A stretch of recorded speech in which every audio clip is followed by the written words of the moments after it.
हिंदवी स्वराज्याचे सरसंस्थापक छत्रपती शिवरायांना मानाचा मुजरा करतो।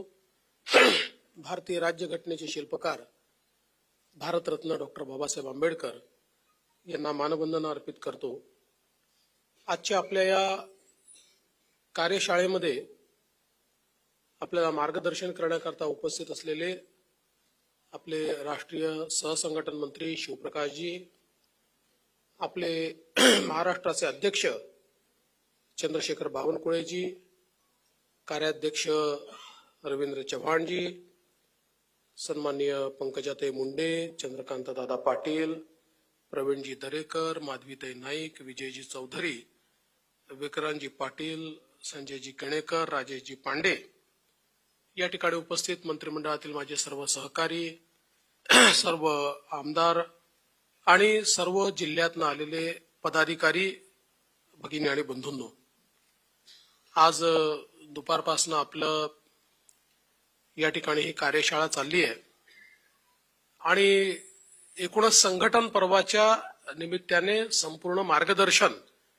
आणि पुढची कार्यपद्धती देखील आपल्याला या ठिकाणी सांगण्यात आली आहे।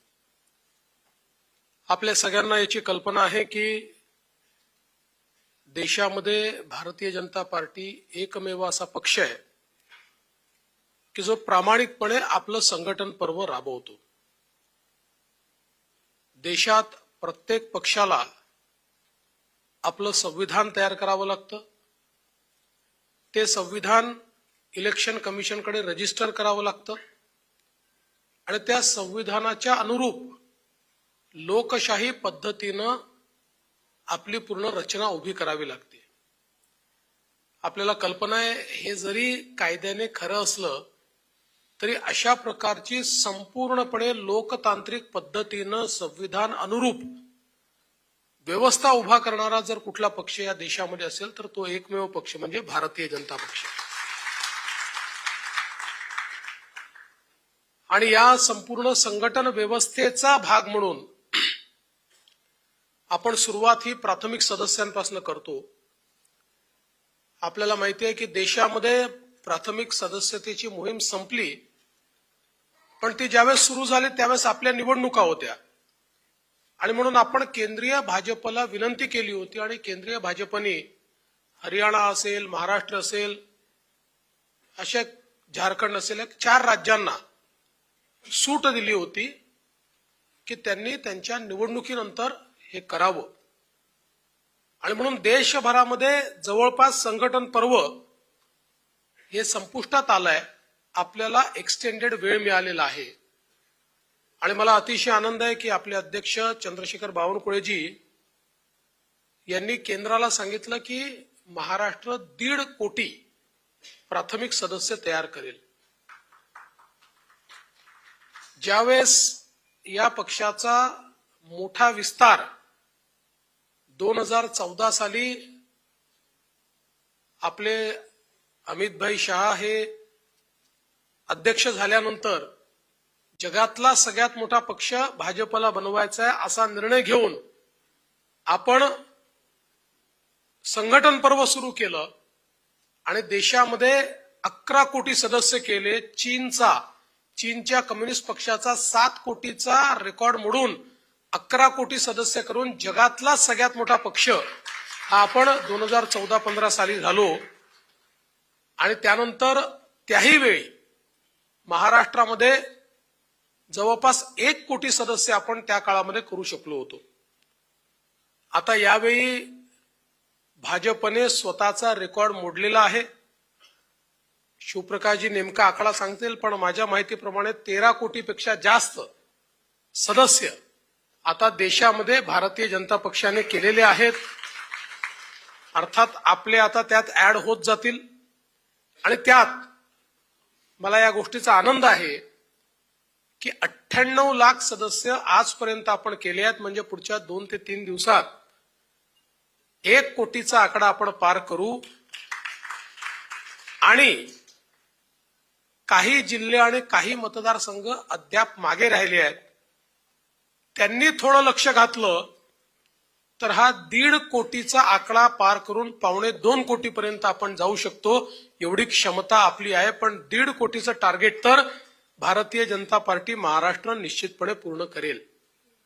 मला याही गोष्टीचा आनंद आहे की आज आपण ज्या आमदारांनी उत्तम काम केलं आणि ज्या जिल्ह्यांनी उत्तम काम केलेलं आहे त्यांचा सत्कार केला आणि त्यांनी जे काम केलं आहे ते बघितल्यानंतर हे करण्यासारखं आहे, हे करता येत आहे, हे आपल्या सगळ्यांना पटत आहे. मला असं वाटतं की याच्यात सगळ्यात चांगली ऑब्जेक्टिव्हिटी काय आहे तर खोटी मेंबरशिपच करता येत नाही. ही आपल्या पक्षाने अशी पद्धत उभी केली आहे की खोटी मेंबरशिपला वावच उरलेला नाही. त्यामुळे जो लक्ष घालेल आणि जो डिसेंट्रलाइज मॅक्सिमम करेल, जास्तीत जास्त लोकांना इन्व्हॉल्व करून घेणं. मला रोज 7-8 लोकांचे तरी मेसेजेस असतात, आम्ही 1000चा आकडा पूर्ण केला आणि ते आपलं ते सर्टिफिकेट पाठवतात. मला अतिशय आनंद होतो की 1000 जे काही एका आयडी वरून आपल्याला करता येतात. आता काही लोक तर मेसेज करून राहिले की भाऊ 2500 करून द्या, तुम्ही ती 1000ची हे वाढवून द्या, आम्हाला 2500 करायची आहेत. त्यामुळे हा जो काही उत्साह काही कार्यकर्त्यांमध्ये पाहायला मिळतो तो अत्यंत महत्वाचा आहे. अर्थात हे सगळं होत असताना काही मतदारसंघ अजूनही 20,000च्या खाली आहेत. तर त्यांची नावं आपण घेतलेली आहेत, त्यांच्याशी आपण चर्चा करतोय.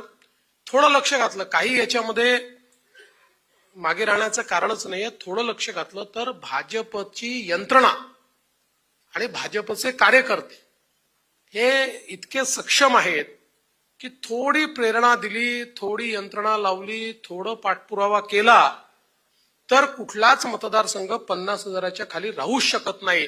ही भाजपची आज महाराष्ट्रामध्ये ताकद आहे. ज्या भाजपने 149 किती जागा लढलो आपण, 149 आणि 149 जागा लढून 137 आमदार आपले या ठिकाणी निवडून येतात, म्हणजे काय ताकद आपली आहे याचा विचार आपण सगळ्यांनी केला पाहिजे. एवढा शक्तिशाली पक्ष आहे, जनतेचं एवढं समर्थन आहे. आता समर्थन देणाऱ्यांना सदस्यतेमध्ये परिवर्तित करून घेणं हे आपल्याकरता अत्यंत महत्वाचं, अत्यंत लाभाचं आहे. म्हणून मला असं वाटतं की आता पुढचे 15 तारखेपर्यंत, म्हणजे आता आज तारीख किती 4, जवळपास 10-11 दिवस आहेत. 10-11 दिवसामध्ये म्हणजे रोज 5 लाख आपल्याला आता सदस्य करावे लागतील. ते जर आपण केले तर 15 तारखेपर्यंत 1.5 कोटीचा आपला हा जो काही टप्पा आहे तो आपण निश्चितपणे पार पाडू. त्याकरता पुन्हा एकदा नव्या जोमाने, कारण ज्यावेळेस आम्ही सदस्यतेचा अनुभव हा शिवप्रकाशजी आणि सगळ्या वरिष्ठांकडनं ऐकत होतो त्यावेळेस त्यांचं म्हणणं असं होतं की ज्या ज्या राज्यांनी 1 कोटीच्या वरचा टप्पा ठरवला ते राज्य 1 कोटीपर्यंत गेले. नंतरचे जे आहेत त्याच्याकरता त्यांना उशीर लागला, वेळ लागला, थोडं शिथिलता त्यांच्यामध्ये आली. मला असं वाटतं की महाराष्ट्रात ही शिथिलता येणार नाही, हा मला विश्वास आहे. हा 1.5 कोटीचा टप्पा आपण पूर्ण करू आणि त्याच्यासोबत आता आपण सायमल्टेनियसली सक्रिय सदस्यता सुरू केलेली आहे. आपल्याला कल्पना आहे की आपल्या संविधानाने प्राथमिक सदस्य होण्याकरता सगळ्यांना मुभा दिली आहे. कोणालाही प्राथमिक सदस्य करता येतं, पण पक्षामध्ये ज्याला पदाधिकारी व्हायचा आहे किंवा पक्षामध्ये ज्याला लोकप्रतिनिधी व्हायचा आहे तो सक्रिय सदस्य असणं गरजेचं आहे. सक्रिय सदस्याचा अर्थ त्यांनी या ठिकाणी एक प्रकारे भारतीय जनता पक्षाचं सक्रिय कार्य करायचं मान्य केलेलं आहे. तो दैनंदिन कामामध्ये त्या ठिकाणी इन्व्हॉल्व होतो किंवा निवडणुकीत इन्व्हॉल्व होतो, अशा प्रकारचा सक्रिय कार्यकर्ता. आणि त्याला खरं म्हणजे एक दुसरी पण अट त्याच्यामध्ये टाकलेली आहे आणि ती अट आहे की सक्रिय सदस्यता जर घ्यायची असेल तर त्या सक्रिय सदस्यांनी आपल्या आयडी वरनं 100 त्या ठिकाणी सदस्य केले पाहिजेत. त्यामुळे हे 100 सदस्य करून घेऊन त्याला सक्रिय सदस्य बनवणं हे मला असं वाटतं अत्यंत महत्वाचं आहे. म्हणजे याच्यामध्ये काही युवा मोर्चाचे पोरं हे चांगले सक्रिय सदस्य होतील आणि काही माझ्यासारखे लोक हे सक्रिय सदस्य होऊ शकत नाही. मला आता जे बावनकुळेजींनी दिलेलं आहे ते त्यांच्या अधिकारात मला सक्रिय सदस्यत्व दिलंय. माझे अजून 100 व्हायचे आहेत, माझे 87 झाले आहेत, पण मी 100 पूर्ण करेन. मी बावनकुळेजी आज जरी विशेष अधिकारातलं मी आपल्याकडनं हे सक्रिय सदस्यत्व स्वीकारलं असलं तरीही मी माझे 100 पूर्ण करेन. थोडेसेच राहिलेत, 30-32 राहिलेत, ते मी करून टाकीन आणि ते पूर्ण करीन. तसंच आपल्या सगळ्यांना माझी विनंती आहे की आपणही प्रयत्नपूर्वक ज्यांना सक्रिय सदस्य करतोय त्यांच्याकडनं 100 सदस्य करून घेऊन त्यांना जर सक्रिय सदस्य केलं तर मला असं वाटतं की खऱ्या अर्थानं भाजपच्या संविधानाला जे अपेक्षित आहे तशा प्रकारचे सक्रिय सदस्य या ठिकाणी तयार होतील आणि कागदावरची पार्टी राहणार नाही तर ती सक्रिय पार्टी राहील.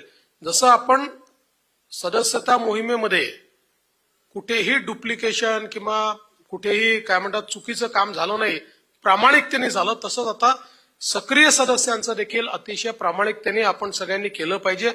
कारण ते झाल्यापासून बरोबर बूथचं गठन करायचं आहे, मग त्याच्या पुढची इकाई, मग त्याच्या पुढची इकाई, या प्रत्येक ठिकाणी जी माणसं इन्व्हॉल्व्ह होणार आहेत ही प्रत्येक व्यक्ती सक्रिय सदस्य असली पाहिजे. त्या दृष्टीने ही सगळी प्रोसेस आपण पूर्ण करूया, याबद्दल माझ्या मनात कुठलीही शंका नाही. निश्चितपणे एक प्रकारे भारतीय जनता पक्षाला लोकांनी जे मॅन्डेट दिलेलं आहे या मॅन्डेटला अनुरूप असं संघटन, कारण बावनकुळेजींनी मगाशी जसा उल्लेख केला, शेवटी सत्ता जी असते त्या सत्तेचं जनतेशी जो काही संवाद असतो त्या संवादाचं उपकरण म्हणजे आपलं संघटन असतं.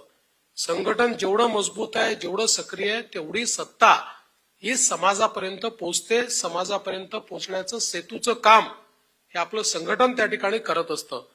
आणि म्हणूनच आता बावनकुळे साहेबांनी ज्या जिल्ह्यांमध्ये आपल्याला पालकमंत्री देता आले नाहीत तर आपल्या काही मंत्र्यांना त्या जिल्ह्यांमध्ये संपर्क मंत्री म्हणून, कारण अनेक वेळा मग त्या जिल्ह्यातल्या पदाधिकाऱ्यांचं म्हणणं असतं की बाबा आता आम्ही पहिला संपर्क कोणाशी करायचा, तर त्याकरता आपण हे संपर्क मंत्री दिलेले आहेत की ज्यांच्या माध्यमातून ज्या जिल्ह्यांमध्ये भाजपचा पालकमंत्री नाही त्या जिल्ह्यातले कार्यकर्ते त्या संपर्क मंत्र्याच्या माध्यमातून आपले जे काही म्हणणं असेल, काही आपल्याला काम करून घ्यायचे असतील, काही जनतेच्या समस्या मांडायच्या असतील, जनतेचे काही विषय सोडवायचे असतील तर ते विषय आपल्याला त्या माध्यमातून निश्चितपणे सोडवता येतील. मी आपल्याला या निमित्ताने एवढंच सांगतो की आपल्या शासनाने महाराष्ट्रामध्ये अतिशय गतिशीलतेनं काम सुरू केलेलं आहे आणि मला विश्वास आहे की एक जो परिणामकारक बदल हा जनतेला आपल्याला दाखवायचा आहे. मागच्या आपल्या टेन्युअरमध्ये आपल्याला 2.5 वर्ष मिळाले, पण ते 2.5 वर्ष खूप ज्याला असं म्हणतात संघर्षाचे होते. जरा 2020ची मॅच चालली होती, पण आता असं नाही. आता मूलभूत अशा प्रकारचं परिवर्तन करण्याकरता आपल्याला वेळ देखील या ठिकाणी आहे, तेवढं मॅन्डेट देखील आपल्याकडे आहे. त्यामुळे त्यानुसार एक चांगलं परिवर्तन लोकांच्या जीवनामध्ये करण्याच्या दृष्टीनं आपलं सरकार काम करत आहे आणि त्यामध्ये संघटनेचं जेवढं जास्तीत जास्त इन्व्हॉल्वमेंट असेल, संघटना जेवढी पाठीशी उभी राहील तेवढं आपल्याला जनतेपर्यंत पोहोचण्याला एक मोठा फायदा मिळेल. त्या दृष्टीनं आपण सर्वांनी काम करावं ही आपल्या सर्वांना विनंती करतो. मग अशी बावनकुळे साहेबांनी सांगितलं की आता विशेष कार्यकारी अधिकाऱ्याचा नवीन GR निघालाय. मागच्या काळात काही जिल्ह्यांमध्ये उत्साह होता, त्यांनी उत्साहाने नावं घेतले, त्याचं व्हेरिफिकेशन करून घेतलं आणि विशेष कार्यकारी अधिकारी केले.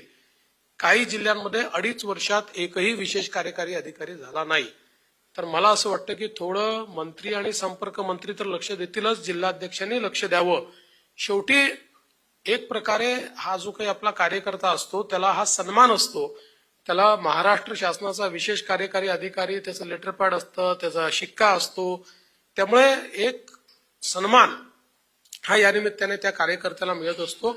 अर्थात त्याच्या काही क्वालिफिकेशन्स आपण दिल्यात, मिनिमम क्वालिफिकेशन्स आहेत, पण ते मिनिमम क्वालिफिकेशन आणि त्याचं एक आपल्याला व्हेरिफिकेशन करून घ्यावं लागतं. त्या व्हेरिफिकेशनच्या आधारावर मला असं वाटतं पुढच्या 1-1.5 महिन्यात आपलं संघटन पर्व संपलं की मग 1 महिना हेच पर्व आपण हातामध्ये घेतलं पाहिजे आणि किमान आपला जो शेवटचा कार्यकर्ता आहे त्याला अशा प्रकारे सरकारच्या कामामध्ये इन्व्हॉल्व करून घेण्याकरता एक चांगली पद्धती आहे. वर्षानुवर्ष ती चालत आलेली पद्धती आहे.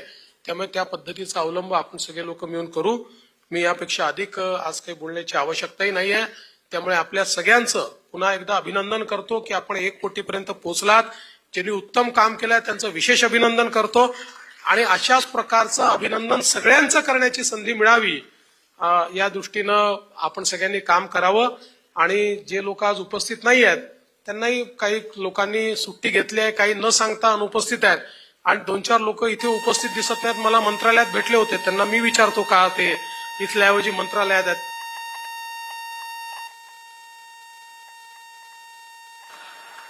असे 2-3 आमदार मला तिथे दिसले आणि इथे दिसत नाहीयेत. तर त्याच्यामुळे शेवटी जे काम करतात त्यांनाच आपण जाब विचारतो, जे गायब असतात त्यांना आपण विचारतच नाही. तर माझी अध्यक्षांनाही विनंती आहे की बिना परवानगी जे आज उपस्थित नाहीत त्यांना किमान काय कारण आहे, ते का नाही आहेत, पक्षाला ते का त्यांना बक्षीस द्यायचं नाहीये, म्हणून त्या संदर्भात निश्चितपणे त्याची विचारणा आपण करूया. मी पुन्हा एकदा आपल्या सर्वांचं मनापासून अभिनंदन करून माझे 2 शब्द संपवतो. धन्यवाद. जय हिंद, जय महाराष्ट्र. लोकशाही मराठी ऐका, पहा, जागरूक रहा.